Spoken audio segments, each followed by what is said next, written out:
مجھے کبھی خیال آتا ہے ان 6 لاکھ کو یہ نسل کیا جواب دے گی جو پاکستان بننے میں ذبح ہو گئے. یہ پاکستان اس لیے بننا تھا کہ اسکولوں میں ناچ سکھایا جائے، اسکولوں میں بچیوں کو ڈانس سکھایا جائے اور انہیں موسیقی سکھائی جائے، اور لڑکوں نسل کے ہاتھ میں گٹار آ جائیں اور وہ گانے بجانے میں عزت دیکھنے لگ جائیں. تو ایک اللہ کو جواب دینا وہی بڑی مصیبت، اللہ کے رسول کو جواب دینا وہی بڑی گھاٹی.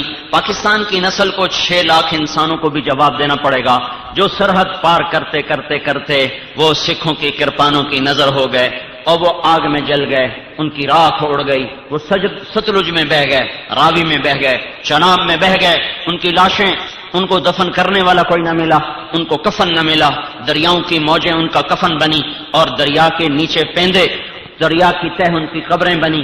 مچھلیوں کے پیٹ سے قیامت کے دن وہ اٹھائے جائیں گے اور ہمارا گریبان پکڑیں گے.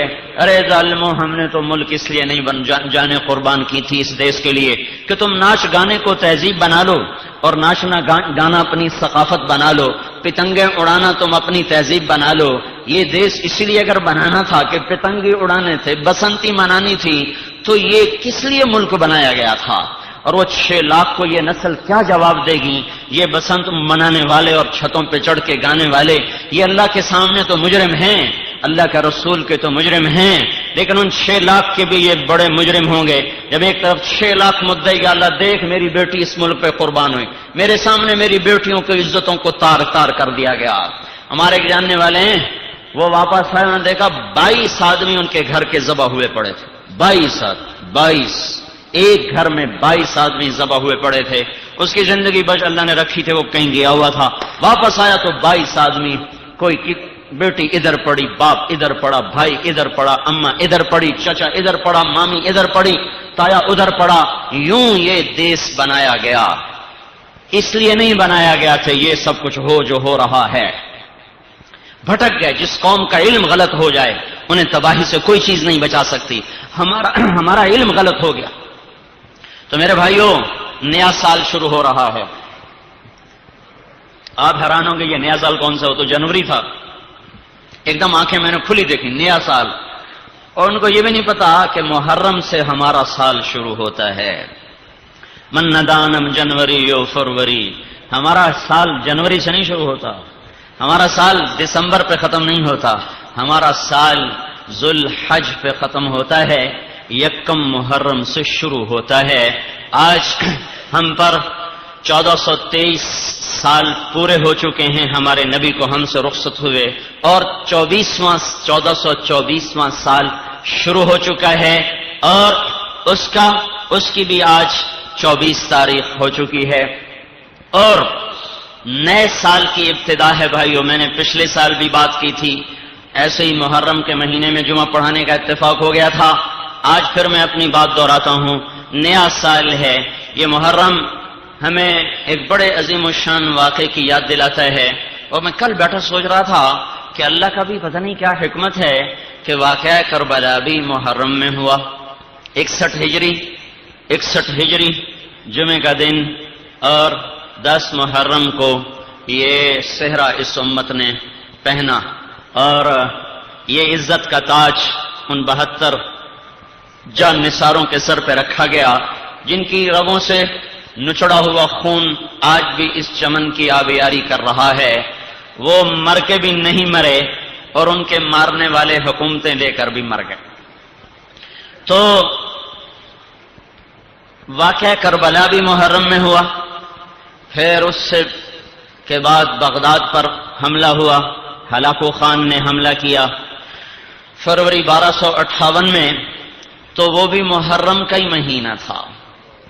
محرم میں 656 ہجری 1258 عیسوی فروری یا جنوری کا مہینہ تھا، اور محرم تھا. محرم جب پھر 16 لاکھ انسانوں نے شہادت کا سرخ جوڑا پہنا اور اللہ کے دربار میں اپنی جانوں کا نذرانہ پیش کیا. صرف بغداد میں 16 لاکھ آدمی ذبح ہوئے کہ ماؤں کی چھاتیوں سے معصوم بچوں کو کھینچ کر ان کے سامنے ان کی گردنوں کو تن سے جدا کر دیا گیا، کھوپڑیوں کے مینار کھڑے کر دیے گئے، اور ہلاکوں نے کہا کہ میں نے بغداد کو مٹا دیا ہے، پھر یہ کبھی صفحہ ہستی پر نہیں ابھرے گا. بغداد تو باقی رہا. تاتار مٹ گئے، مغل مٹ گئے، ان کی سلطنتیں مٹ گئیں، ان کے نشان مٹ گئے۔ ہلاکو کہاں مرا، کس جگہ قبر بنی، کوئی نہیں جانتا۔ چنگیز کہاں مرا، کس جگہ قبر بنی، کوئی نہیں جانتا۔ اور منگو خان اور اغدائی اور چغتائی اور طلوئی اور سبدائی، یہ سارے چنگیز خان کے بیٹے۔ جوجی اس کا بڑا بیٹا، اغدائی اس کا چھوٹا بیٹا، چغتائی اس سے چھوٹا، طلوئی اس سے چھوٹا، پھر آگے سبدائی اس کا سب سے بڑا جرنیل، کوئی نہیں جانتا کہاں مرے۔ پھر آگے اس کے اغدائی کا بیٹا قیوق تھا جو خاقان بنا، اس کا کسی کو نہیں پتا۔ قبلائی خان منگو کا بیٹا تھا، کہاں طلوئی کا کہاں گئے کوئی پتہ نہیں، منگو کہاں مرا، ہلاکو کہاں مرا، قبلائی کہاں مرا، قبریں کہاں بنی۔ تاتار مٹ گئے، مغل مٹ گئے، بغداد پھر بھی باقی رہا۔ اور آج کے ہلاکو نے بھی حملہ کیا تو وہ بھی مہینہ محرم، بھائی عجیب بات ہے۔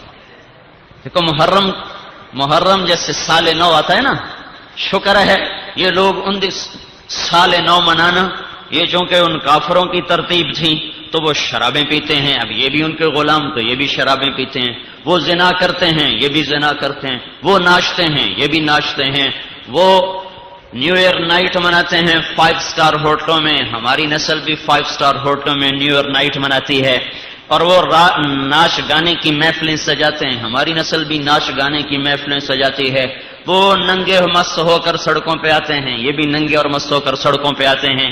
لیکن ہمارا جو سال منایا جاتا ہے، ہمارا سال حسین کی شہادت سے منایا جاتا ہے، ہمارے سال کی ابتدا ہوتی ہے اور حسین کی شہادت ہمارے زخم اور دل کے پھپھولے پھر وہ کھول کے چلی جاتی ہے، اور پھر وہ زخموں میں اثر نو خون رسنا شروع ہوتا ہے، پھر سلے ہوئے ٹانکے ٹوٹ جاتے ہیں، پھر آنکھوں کے چشمے ان کے بند بہہ جاتے ہیں، پھر لاکھوں کروڑوں آنکھیں ہیں جو سیل رواں کی طرح، رم جھم برسات کی طرح، گھنگور گھٹاؤں کی طرح، وہ بارش کی طرح اپنے آنسوؤں کو برساتے ہیں اور اپنی سال نو کی یاد مناتے ہیں۔ ہم سال نو اس طرح مناتے ہیں، ہاں جو اندھوں کے پیچھے چلیں گے تو انہی کے مطابق ان کا سال ہوگا۔ ہمارا سال جو ہوتا ہے وہ حسین کی یاد میں ہوتا ہے، اس کی قربانی پر ہوتا ہے۔